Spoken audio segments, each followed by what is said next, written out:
Hi friends, welcome back to our channel. எல்லாரும் எப்படி இருக்கீங்க? கண்டிப்பாக நல்லா இருப்பீங்கன்னு நம்புகிறேன். இன்றைக்கி நம்ம சேனலில் எல்லாருக்குமே ரொம்ப யூஸ்ஃபுல்லாக இருக்கக்கூடிய டிப்ஸ் தான் ஷேர் பண்ணியிருக்கேன். ஸோ உங்கள் வீட்டில் யூஸ் பண்ணாத பழைய ஹாட் பாக்ஸ் இருக்குன்னா கண்டிப்பாக இந்த மாதிரிலாம் யூஸ் பண்ணி பாருங்கள். ரொம்பவே ஹெல்ப்ஃபுல்லாக இருக்கும். அது என்னன்னு தெரிஞ்சுக்க வீடியோவை ஸ்கிப் பண்ணாமல் ஃபுல்லாக பாருங்கள். அதுக்கு முன்னாடி நீங்கள் இப்போ தான் நம்ம சேனலை ஃபஸ்ட் டைம் பார்க்குறதா இருந்தால் இப்போவே சப்ஸ்கிரைப் பண்ணிக்கோங்க. கூட இருக்க பெல் சிம்மில் கிளிக் பண்ணிக்கோங்க. இப்போ வாங்க வீடியோக்குள்ளே போகலாம். ஃபர்ஸ்ட் இப்போ என்னென்னு பார்க்கலாம். நம்ம ஹாட் பாக்ஸ் வந்து நம்ம வைக்கக்கூடிய சாப்பாடு பொருளை வந்து சூடாக இருக்கிறதுக்காக தான் நம்ம வந்து அதை யூஸ் பண்ணுவோம். பட் அது இல்லாமல் நம்ம டே டு டே லைஃப்பில் நிறைய விஷயத்துக்கு வந்து பார்த்திங்கன்னா அதை யூஸ் பண்ணிக்கலாம். அது என்னன்னு பார்க்கலாம். இப்போ நம்ம மாவுலாம் இட்லி மாவு அரைச்சி வச்சுருக்கும் போது அது புளிக்கலைன்னா உங்களுக்கு எவ்வளோ மாவு தேவையோ அதை வந்து ஒரு கிண்ணத்தில் ஊற்றி எடுத்துக்கோங்க. எடுத்துட்டு இந்த மாதிரி ஹாட் பாக்ஸ்குள்ளே வச்சுட்டு மூடி போட்டு வச்சுருங்க. இந்த மாதிரி வச்சிட்டிங்கன்னா ஒரு 5 to 6 ஹவர்ஸ்க்குள்ளே உங்களுக்கு மாவு வந்து பார்த்திங்கன்னா நல்லா புளிச்சு கிடைக்கும். இது மாவுக்கு மட்டும் இல்லாமல் நம்ம தயிர் உரையணுன்னா கூட இதே டிப்பை வந்து நீங்கள் ஃபாலோ பண்ணிக்கலாம். இந்த மாதிரி ஹாட் பாக்ஸில் வச்சு விட்டுட்டு ஒரு 6 ஹவருக்கு அப்புறம் பார்த்தீங்கன்னா உங்களுக்கு நீங்கள் யூஸ் பண்ணுற இட்லி தோசை மாவு வந்து நல்லா வந்து புளிச்சு கிடைக்கும். ஸோ கண்டிப்பாக இந்த டிப்பை ட்ரை பண்ணி பாருங்கள். அடுத்த டிப் என்னென்னு பார்க்கலாம். நம்ம ஹாட் பாக்ஸில் வந்து சாப்பாடு சப்பாத்தி இந்த மாதிரிலாம் வைக்கும்போது அது சூடு வந்து ரொம்ப நேரத்துக்கு வந்து இருக்க மாட்டுதுன்னா இந்த டிப்பை ட்ரை பண்ணிக்கோங்க. தண்ணியை நல்லா சூடு பண்ணி எடுத்துட்டு இந்த தண்ணியை வந்து ஹாட் பாக்ஸில் வந்து ஊற்றிக்கோங்க. ஊற்றிட்டு இதை மூடி போட்டு ஒரு 1/2 hour அப்படியே விட்டுருங்க. அதுக்கப்புறம் இந்த தண்ணியை கீழே ஊற்றிட்டு இதில் நீங்கள் எந்த ஒரு பொருள் ஸ்டோர் பண்ணாலுமே உங்களுக்கு எப்பயும் இருக்கிறத விட டபுள் மடங்கு வந்து பார்த்திங்கன்னா உங்களுக்கு அந்த பொருள் வந்து சூடாக இருக்கும். சப்போஸ் நீங்கள் சாதம் வைக்கிறதா இருந்தாலும் சரி, இல்லை சப்பாத்தி வைக்கிறதா இருந்தாலும் இந்த மாதிரி பண்ணி பாருங்கள். உங்கள் ஹாட் பாக்ஸில் வந்து ஈட்டே இருக்க மாட்டுது அப்படின்னா கண்டிப்பாக இந்த மாதிரி ஒரு வாட்டி ட்ரை பண்ணி பாருங்கள். ரொம்பவே ஹெல்ப்ஃபுல்லாக இருக்கும். அடுத்த டிப் என்னன்னு பார்க்கலாம். நம்ம இந்த மாதிரி பயிர் வகைகள் ஏதாவது நைட்டு வந்து ஊற வைக்க மறந்துட்டோன்னா இந்த டிப் நம்மளுக்கு ரொம்ப ஹெல்ப்ஃபுல்லாக இருக்கும். அதுக்கு ஒரு ஹாட் பாக்ஸ் எடுத்துக்கோங்க. இதில் வந்து கொஞ்சமாக வந்து நல்லா சூடான தண்ணி வந்து சேர்த்துக்கோங்க. தண்ணி சேர்த்ததுக்கப்புறம் நம்ம எந்த பயிர் வகைகள் வந்து ஊற வைக்கணுமோ, கொண்டைக்கடலை, பச்சை பயிறு எதாக இருந்தாலும் அதை வந்து இதில் போட்டு விட்டுருங்க. இந்த மாதிரி போட்டுட்டு மூடி போட்டு ஒரு 1/2 hour மட்டும் நீங்கள் வச்சாலே போதும். 1/2 hourக்கு அப்புறம் நீங்கள் ஓப்பன் பண்ணி பார்த்தீங்கன்னா நம்ம நைட்டு ஊற வச்சா எந்த அளவுக்கு வந்து அந்த கொண்டைக்கடலை வந்து நல்லா ஊறி இருக்குமோ அதே அளவுக்கு வந்து பார்த்திங்கன்னா உங்களுக்கு ஊறி இருக்கும். ஸோ நைட் டைம் நீங்கள் ஊற வைக்க மறந்துக்கிட்டிங்கன்னா, ஸோ எமர்ஜென்சியாக நீங்கள் ஊற வைக்கணும்னு நினச்சிங்கன்னா கண்டிப்பாக இந்த டிப் வந்து பார்த்திங்கன்னா உங்களுக்கு ரொம்ப ஹெல்ப்ஃபுல்லாக இருக்கும். ஸோ இந்த மாதிரி டிப்ஸ்லாம் தெரிஞ்சு வச்சுக்கிட்டிங்கன்னா நீங்கள் டே டு டே லைஃப்பில் செய்யக்கூடிய வேலையெல்லாம் ஈஸியாக முடிச்சிடலாம். கண்டிப்பாக இந்த டிப்ஸை உங்கள் ஃப்ரெண்ட்ஸ் அண்ட் ஃபேமிலிஸ் கூட ஷேர் பண்ணிக்கோங்க. அடுத்த டிப்பை நம்ம ஹாட் பாக்ஸில் வந்து சாப்பாடு போட்டு வச்சுட்டு க்ளோஸ் பண்ணிவிட்டு கொஞ்சம் நேரம் கழிஞ்சு எடுத்து பார்த்தீங்கன்னா ரைஸ்லேருந்து வந்த அந்த ஆவி எல்லாமே வந்து வாட்டர் ட்ராப்லெட்ஸாக வந்து கன்வெர்ட் ஆகி அந்த மூடியோட டாப் லேயரில் ஃபுல்லாக சொட்டு சொட்டாக இருக்கும். ஸோ இந்த மாதிரி வராமல் இருக்கிறதுக்கு இந்த டிப்பை வந்து ட்ரை பண்ணுங்கள். ஸோ ஹாட் பாக்ஸில் சாப்பாடு போட்டுட்டு அந்த சைஸுக்கு ஏற்ற மாதிரி ஒரு மூடி எடுத்துக்கோங்க. அதாவது பிளேட் எடுத்துகிட்டு அந்த பிளேட்டை வச்சுட்டு அதுக்கப்புறம் நீங்கள் ஹாட் பாக்ஸை வந்து இந்த மாதிரி க்ளோஸ் பண்ணி வச்சுக்கோங்க. இந்த மாதிரி வைக்கும்போது நீங்கள் அந்த வாட்டர் ட்ராப்லெட்ஸ் எல்லாம் வந்து பார்த்திங்கன்னா அவாய்ட் பண்ணிக்கலாம். அப்படி இல்லைன்னா அந்த சாப்பாடுக்குள்ளே வந்து ஒரு சின்ன சைஸ் கிண்ணம், அதுக்கேற்ற மாதிரியான கிண்ணம் வந்து எடுத்துக்கோங்க.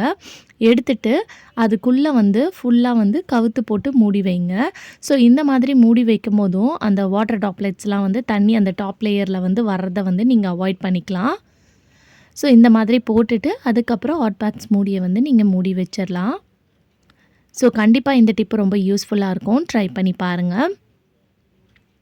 அடுத்ததாக வந்து நம்ம கடையிலேருந்து வாழைப்பழம், மேங்கோ இந்த மாதிரிலாம் ஃப்ரூட்ஸ் வாங்கிட்டு அதை பழக்கணும்னு நினச்சிங்கன்னா இந்த மாதிரி ஹாட் பாக்ஸ்குள்ளே போட்டு வச்சு பாருங்கள். உடனே வந்து உங்களுக்கு நல்லா வந்து அது பழமாக கிடைக்கும். ஸோ இந்த மாதிரி போட்டுட்டு நீங்கள் மூடி போட்டு வச்சிட்டிங்கனாலே போதும். அதுவும் மேங்கோலாம் வந்து உங்களுக்கு நல்ல மாம்பழம் பழுத்து வரணும்னு நினச்சிங்கன்னா கண்டிப்பாக இந்த டிப் வந்து ட்ரை பண்ணி பாருங்கள். ரொம்ப யூஸ்ஃபுல்லாக இருக்கும். அடுத்த டிப் என்னென்னு பார்க்கலாம். நம்ம மாவுலாம் வந்து யூஸ் பண்ணதுக்கப்புறம் அந்த கடைசியாக இருக்கக்கூடிய பாத்திரத்தில் லைட்டாக இந்த மாதிரி கொஞ்சம் மாவு ஒட்டிகிட்ருக்கோம் இல்லையா, அதில் வந்து லைட்டாக டிஷ் வாஷ் லிக்விட் வந்து ஊற்றிக்கோங்க. இது வந்து ஒரு நல்ல க்ளீனிங் பர்பஸாக நீங்கள் யூஸ் பண்ணிக்கலாம். இதை ஃபுல்லாக வந்து இந்த மாதிரி ஸ்க்ரப் பண்ணிவிட்டு உங்கள் கிச்சனோட சிங்கை க்ளீன் பண்ணுறதுக்கு யூஸ் பண்ணிக்கோங்க. ஸோ எப்போல்லாம் நீங்கள் மாவு பாத்திரத்தை கழுவுறீங்களோ அப்போல்லாம் வந்து இந்த டிப்பாக ட்ரை பண்ணி பாருங்கள். மாவு வந்து உங்களுக்கு நல்ல ஒரு ஸ்க்ரப்பராக வந்து பார்த்திங்கன்னா க்ளீன் பண்ணி கொடுக்கும். சிங்கில் இருக்கக்கூடிய சால்ட் ஸ்ட்ரெயின், விடாப்படியாக இருக்கக்கூடிய கரைகளெல்லாம் நீக்கி நல்லா பளிச்சுன்னு மாற்றி கொடுத்துரும். இது சிங்க்குக்கு மட்டும் இல்லாமல் நம்ம சிங்கில் யூஸ் பண்ணக்கூடிய டேப்லாம் வந்து பார்த்திங்கன்னா தண்ணி டெய்லி நம்ம யூஸ் பண்ணுவோம், சிங்க் க்ளீன் பண்ணுவோம், பட் டேப் ரேராக தான் க்ளீன் பண்ணுவோம் இல்லையா.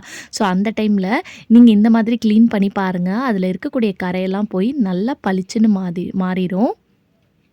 ஸோ இப்போ நீங்கள் க்ளீன் பண்ணதுக்கப்புறமே பார்த்தீங்கனாலே உங்களுக்கு தெரியும், சிங்க் வந்து ஃபஸ்ட்டு இருந்ததுக்கும் இப்போ இருக்கிறதுக்கும் நல்ல ஒரு டிஃப்ரென்ஸ் பாருங்கள். நல்லா பளிச்சுன்னு மாறிடும். ட்ரை பண்ணி பாருங்கள். அடுத்ததாக நம்ம வீட்டில் அப்பளம்லாம் வந்து ஃப்ரை பண்ணுவோம் இல்லையா, அதை வந்து நீங்கள் ஸ்டோர் பண்ணி வைக்கிறதுக்கு இந்த ஹாட் பாக்ஸில் வந்து நீங்கள் ஸ்டோர் பண்ணி வச்சுக்கலாம். இந்த மாதிரி ஸ்டோர் பண்ணி வச்சிங்கன்னா நீங்கள் வறுக்கிற அப்பளம் வந்து நல்லா ரொம்ப நாள் ஆனாலும் கிறிஸ்பியாக வந்து பார்த்திங்கன்னா இருக்கும். ஸோ நெக்ஸ்ட் டைம் நீங்கள் அப்பளம் வறுத்திங்கன்னா கண்டிப்பாக இந்த மாதிரி ஹாட் பாக்ஸ் இருந்துச்சுன்னா அதில் வந்து ஸ்டோர் பண்ணி வச்சு பாருங்கள். அதே மாதிரி இது வந்து அப்பளம் மட்டும் இல்லாமல் நம்ம சாப்பிட்ற ஸ்நாக்ஸ் ஐட்டம்ஸ், பிஸ்கெட்டு, இந்த மாதிரி ரஸ்க்கெல்லாம் நம்ம ஓப்பன் பண்ணிவிட்டு ஒரு கவர்லேருந்து எடுத்துகிட்டு 1, 2 எடுத்துகிட்டு பேலன்ஸ் அப்படியே வைப்போம் இல்லையா, அப்படியே வைக்கும்போது நீங்கள் இந்த மாதிரி ஹாட் பாக்ஸில் போட்டு வச்சு பாருங்கள். ரொம்ப நாள் வரைக்கும் நல்லா கிறிஸ்பியாக ஃப்ரெஷ்ஷாக இருக்கும். இது வந்து ஸ்நாக்ஸ் எந்த ஐட்டமாக இருந்தாலும் நீங்கள் இதே மாதிரி ஸ்டோர் பண்ணி வச்சுக்கலாம். பிஸ்கெட்ஸ்லேருந்து சிப்ஸ்லேருந்து எல்லாமே வந்து இந்த மாதிரி நீங்கள் ஹாட் பாக்ஸில் போட்டு ஸ்டோர் பண்ணி வச்சு பாருங்கள். வேணான்னு நீங்கள் தூக்கி போடக்கூடிய ஹாட் பாக்ஸை இந்த மாதிரி கூட ரீயூஸ் பண்ணிக்கலாம். ட்ரை பண்ணி பாருங்கள். நம்ம சப்பாத்தி போட்டோன்னா இந்த மாதிரி சப்பாத்தி சூடாக இருக்கிறதுக்காக ஹாட் பாக்ஸில் போட்டு வைப்போம். இந்த மாதிரி போட்டு வைக்கும்போது என்ன ஆகும்னா, அந்த சப்பாத்திலேருந்து வரக்கூடிய சூடான ஆவிக்கு வந்து வாட்டர் ட்ராப்லெட்ஸ் வந்து கன்வெர்ட் ஆகி உங்களுக்கு கீழெல்லாம் வந்து பார்த்திங்கன்னா சப்பாத்தி இருக்கிறது நச நசன்னு ஆயிரும்.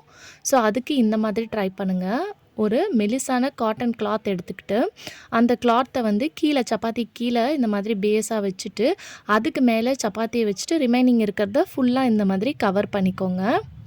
ஸோ இந்த மாதிரி கவர் பண்ணி வைக்கும் போது உங்கள் சப்பாத்தி வந்து அந்த வாட்டர் ட்ராப்லெட்ஸ்லாம் வந்து பட்டு கீழே நச நசன்னு இருக்கு இல்லையா, அந்த மாதிரி ஆகவே ஆகாது. அட் த சேம் டைம் சப்பாத்தியும் வந்து பார்த்திங்கன்னா ரொம்ப நேரத்துக்கு வந்து சூடாக இருக்கும். கண்டிப்பாக ட்ரை பண்ணுங்கள். அடுத்த டிப் என்னென்னு பார்க்கலாம். நம்ம தோசை மாவு, இட்லி மாவுலாம் யூஸ் பண்ணும்போது அது கடைசியாக இருக்கக்கூடிய மாவு வந்து பார்த்திங்கன்னா லைட்டாக புளிச்சு போன மாதிரி இருக்கும். ஸோ அதை நம்ம சாப்பிட மாட்டோம், வேணான்னு தூக்கி போட்டுருவோம். அந்த மாதிரி தூக்கி போடாமல் அந்த மாவில் 1 ஸ்பூன் அளவுக்கு கோதுமை, அப்படி இல்லைன்னா மைதா, இது 2த்தில் எது வேணாலும் நீங்கள் சேர்த்துக்கலாம். இதை சேர்த்துட்டு அந்த மாவை நல்லா மிக்ஸ் பண்ணிவிட்டு அதுக்கப்புறம் நீங்கள் தோசை ஊற்றி சாப்பிட்டிங்கன்னா அந்த புளிப்பு தன்மையே வந்து பார்த்திங்கன்னா உங்களுக்கு அந்த தோசையில் இருக்காது. நல்லா டேஸ்டியாக இருக்கும். இன்னும் கொஞ்சம் டேஸ்ட்டாக இருக்கணும்னு நீங்கள் நினச்சிங்கன்னா வெங்காயம் தக்காளிலாம் போட்டு தாளித்து அந்த தாளித்த தோசை மாதிரி நீங்கள் ஊற்றியும் சாப்பிட்லாம். அப்படி சாப்பிட்டாலும் கண்டிப்பாக ரொம்ப சூப்பராக இருக்கும். ட்ரை பண்ணி பாருங்கள். ஓகே ஃப்ரெண்ட்ஸ், இன்றைக்கி வீடியோவில் நம்ம வீட்டில் இருக்கக்கூடிய வேஸ்ட்டான ஹாட் பாக்ஸை எப்படிலாம் நம்ம ரீயூஸ் பண்ணலான்றதை பார்த்துருந்தோம்.